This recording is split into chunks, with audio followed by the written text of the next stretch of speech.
Haryana board के 12वीं class के सभी बच्चों को विजय कुमार का प्यार भरा नमस्कार। सभी विषयों का एक एक करके ला रहे हैं। आज हमारी एक सब्सक्राइबर मीनाक्षी नरवाल के कहने पर अकाउंटेंसी का बनाकर लाए हैं सैम्पल क्वेश्चन पेपर कि पेपर नज़दीक है सर, बताइए अकाउंटेंसी का भी किस तरह का आने वाला है। तो सबसे पहले जान लें कि किस पार्ट को कितनी वेटेज दी गई है। मार्क डिस्ट्रीब्यूशन जो है उसके मुताबिक आपका पेपर बनेगा। तो यहाँ 60 नंबर का रहेगा, 20 का प्रैक्टिकल, 20 इंटरनल। तो भाग अ ब, ठीक है, आप देख पा रहे हैं ना। और ब में 2 ऑप्शन हैं, वित्तीय विवरणों का विश्लेषण ले सकते हैं, कंप्यूटरीकृत लेखांकन जो आपने लिया होगा। तो 29 नंबर का आप यहाँ देख रहे हैं कि आपका इकाई 1, 2, 3 और 4 रहेगा। उसके बाद कंपनी खातों के लिए जो अकाउंटेंसी है वो 16 नंबर की रहेगी, यूनिट 5 एंड 6।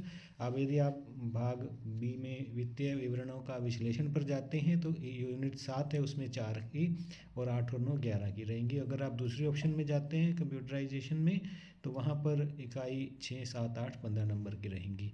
उसके बाद हमें पता होना चाहिए कि किस तरह के क्वेश्चन आ रहे हैं। आप देखना पेपर में भी वैसा बिल्कुल बना है कि नहीं सैम्पल क्वेश्चन पेपर। चैनल को सब्सक्राइब कर लेना और 2022 2023 दोनों सालों के पिछले वर्ष के भी क्वेश्चन देख लेना। और आज भी दे रहा हूँ तो ये 3 सालों के अगर अच्छे से आप नोटबुक में कर लेते हैं सोल्व तो हमारा दावा है कि जो फाइनल एग्ज़ाम है आपका वो भी बिल्कुल इन्हीं में से आ जाएगा। बार बार रिपीट ही हो ही जाते हैं क्वेश्चन। तो 15 नंबर के एक एक नंबर वाले आएंगे, 6 multiple choice, 6 fill in, 3 fill in और 3 वन वर्ड, ठीक है, और 3 असर्शन और रीजनिंग के आएंगे। 6 क्वेश्चन होंगे 2-2 नंबर के। और इसमें जो है in any 2 question internal choice will be given, not in other 4। फिर 6 क्वेश्चन आएंगे आपके 3-3 नंबर के। इसमें भी किन्हीं 2 प्रश्नों में इंटरनल चॉइस होगा, बाकी में नहीं होगा। और जो फिर आएंगे आपके 3 क्वेश्चन 5-5 के, उनमें हर एक में ऑप्शन डी होगी। चलिए अब देख लेते हैं इस बेस पर हमने जो आपके लिए बनाया है वो फिट बैठता है कि नहीं, मुझे बताना आपकी ऑब्जर्वेशन क्या रहती है। तो ध्यान से इंस्ट्रक्शन पढ़ना। 17 पेज होंगे पक्के पेपर जब होंगे आपके, और 30 प्रश्न उसके अंदर होंगे, ठीक है। कोड आपने लिख देना है। उत्तर देने से पहले प्रश्न का नंबर जरूर लिख देना, लिखते नहीं हो बार बार, ऐसा हमें ढूंढना पड़ता है कि कौन से प्रश्न का उत्तर है। यदि एक प्रश्न के 4 भाग हैं तो चारों भागों का साथ एक से हल करना है, एक साथ, अलग अलग पेज पर नहीं करना है। उत्तर पुस्तिका में खाली पन्ना कोई नहीं छोड़ना है आपने। आंसर शीट जो दी जाएगी उसी में ही आपने ख़त्म करना है, आंसर एक्स्ट्रा नहीं मिलेगी। रोल नंबर पेपर पर लिख लेना, ठीक है। तो ये रहेंगी इंस्ट्रक्शनें, आप देख पा रहे हैं 2 पार्ट में बटा होगा, ए और बी, ठीक है ना। तो ए कंपलसरी है, बी में ऑप्शन है 1 से 10 और 27 से 30 एक एक वाले, 11 से 15 और 28वां 2-2 वाले, 16 से 20 और 29 3-3 वाले, और 21, 22 और 30 5-5 वाले रहेंगे, ठीक है। तो इंस्ट्रक्शन के बाद चलिए आपके लिए क्वेश्चन लाया हूँ मैं बनाकर, और साथ ही इसका मैं आपको आंसर भी देने वाला हूँ। तो चलिए शुरू करते हैं। क्या कहलाता है मौजूदा साझेदारों के मध्य में कोई परिवर्तन जिसके परिणाम स्वरूप मौजूदा समझौता समाप्त हो जाता है और नया समझौता करने के लिए जो बाध्य करता है वो क्या कहलाता है? वो कहलाता है साझेदारी का पुनर्गठन, ठीक है। तो what treatment is made to accumulated profit and losses on the retirement of a partner. तो इसका आंसर जो है ए आ जाएगा, credit to all partners capital account in old ratio. तीसरा क्वेश्चन देख लेते हैं, आप वीडियो को रोक कर देख सकते हैं ध्यान से। Reserve capital is a part of क्या आ जाएगा, ये सी आ जाएगा। इसमें capital to be called up only on liquidation of company के समापन पर मांगी जाने वाली पूंजी का भाग। और फर्म के साथ साझेदारी का जो संबंध है वो एजेंट का है, ठीक है। At the time of dissolution of partnership firm, journal entry for the settlement of loan advance by the firm to a partner would be, वो कहाँ जाएगी बताइए आप, bank account debit to loan to partner account, ठीक है। तो यहाँ पर ए जो है सही आंसर आ जाएगा, ए 5वें का।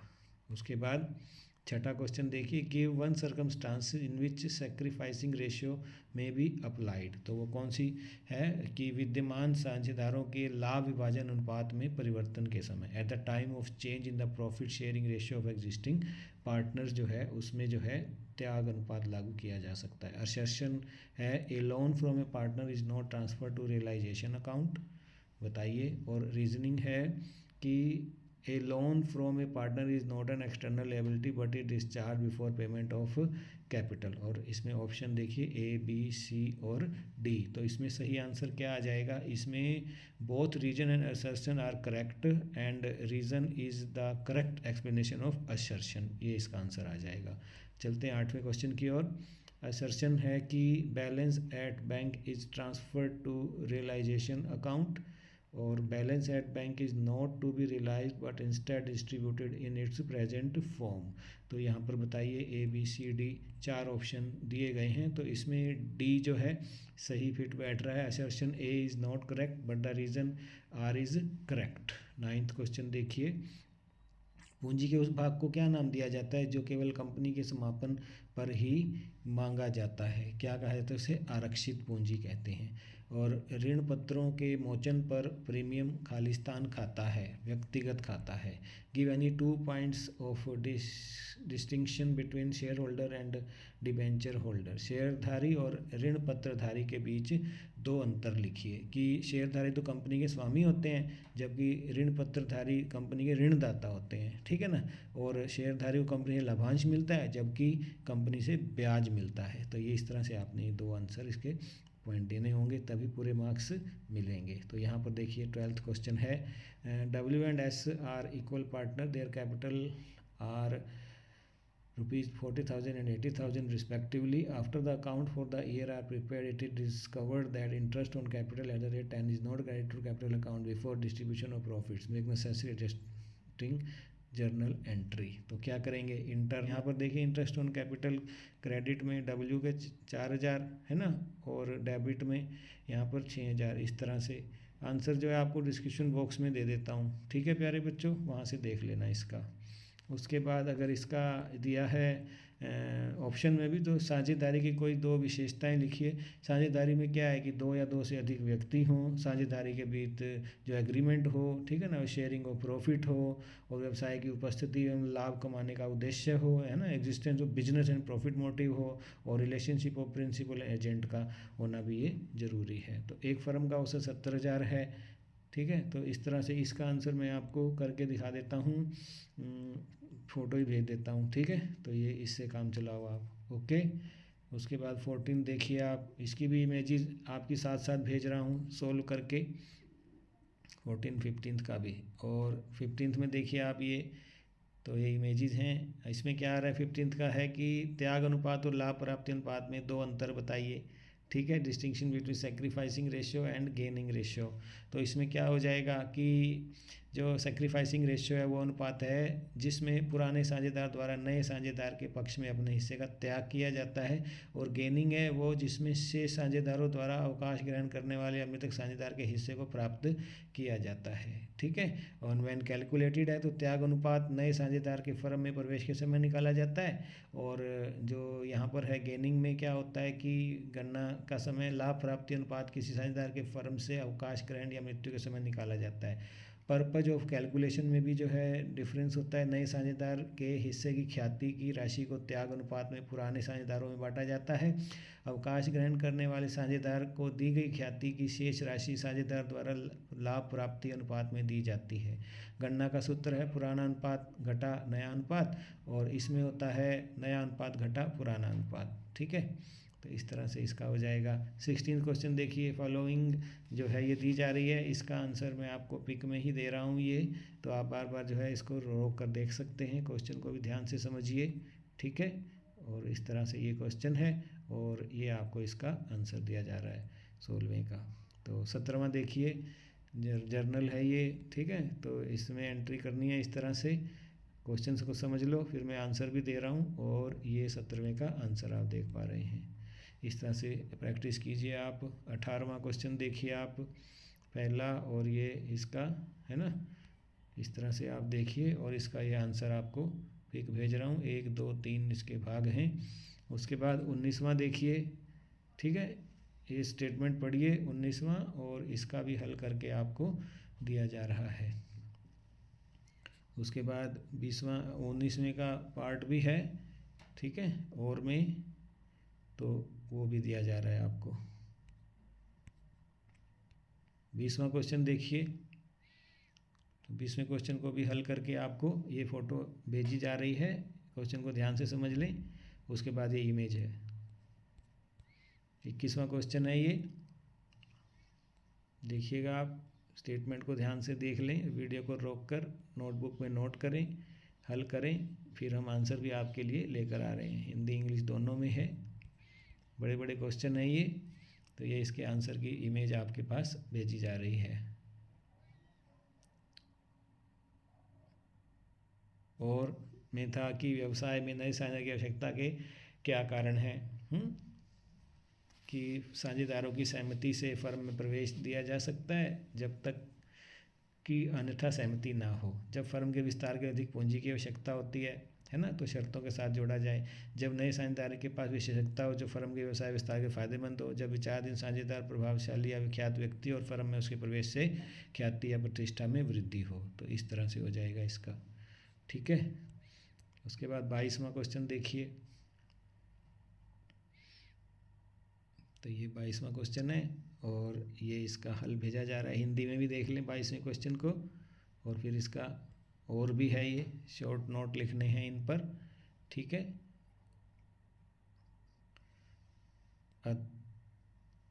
अग्रिम याचना और बकाया याचना, ठीक है। तो इसमें ये नोट आपको भेजे जा रहे हैं। उसके बाद 23वां प्रश्न आप देख पा रहे हैं, भाग ब अगर आप ले रहे हैं, एनालिसिस ऑफ फाइनेंशियल स्टेटमेंट है, अगर आपके पास पिक किया है आपने। तो 23वां क्वेश्चन क्या है, किन्हीं दो मदों के नाम बताएं जिनको अल्पकालिक प्रावधान के तहत दर्शाया जा सकता है। तो वो संदिग्ध ऋणों के लिए आयोजन, कर्मचारी कल्याण आयोजन या कराधान के लिए आयोजन, है ना। Provision of taxation, provision for employ benefit and provision for doubtful debts, any two आपने लिख देने हैं। उसके बाद 24वां क्वेश्चन कहते हैं, which of the following is not a part of finance cost, ठीक है। निम्नलिखित में से क्या नहीं है। तो बैंक चार्ज जो हैं फाइनेंस कॉस्ट नहीं है, ए आ जाएगा। Cash flow statement is prepared for financial planning of dash range, short term जो है अल्पकाल के लिए होता है ये। 26वां असर्शन में और रीजनिंग में देखिए, आप पढ़िए इनको, ठीक है। और इस तरह से ये हिंदी में भी आपको दिया जा रहा है। तो 26वें का जो है इसमें ए आ जाएगा सही आंसर। 27वां क्वेश्चन देखिए, डैश संकेत दे सकता है कि फर्म स्टॉक अनुपलब्धता और खोई हुई बिक्री का अनुभव कर रही है। तो क्या चीज़ है वो, इन्वेंट्री टर्नओवर रेशियो। 28वां, under what headings will you show the following items in the balance sheet of the company. तो यहाँ पर balance sheet with banks current assets, investment in debentures current liabilities, outstanding salary जो है non current liabilities, और authorised capital जो जाएंगे share holders fund में चला जाएगा, ठीक है।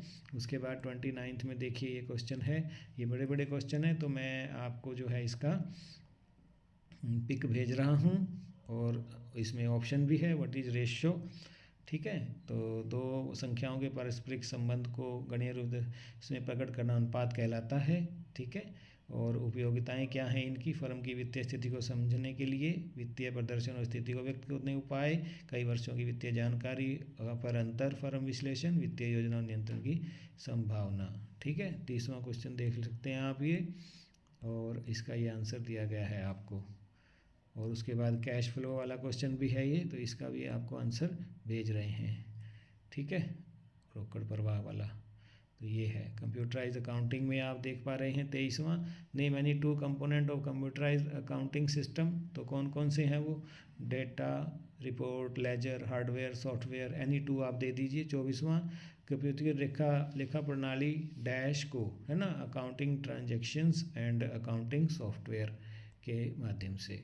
The data is classified for creating groups of account in the heads of, क्या आ जाएगा 25वां, ए सी आ जाएगा, assets, capital, liability, revenue and expenses, ठीक है।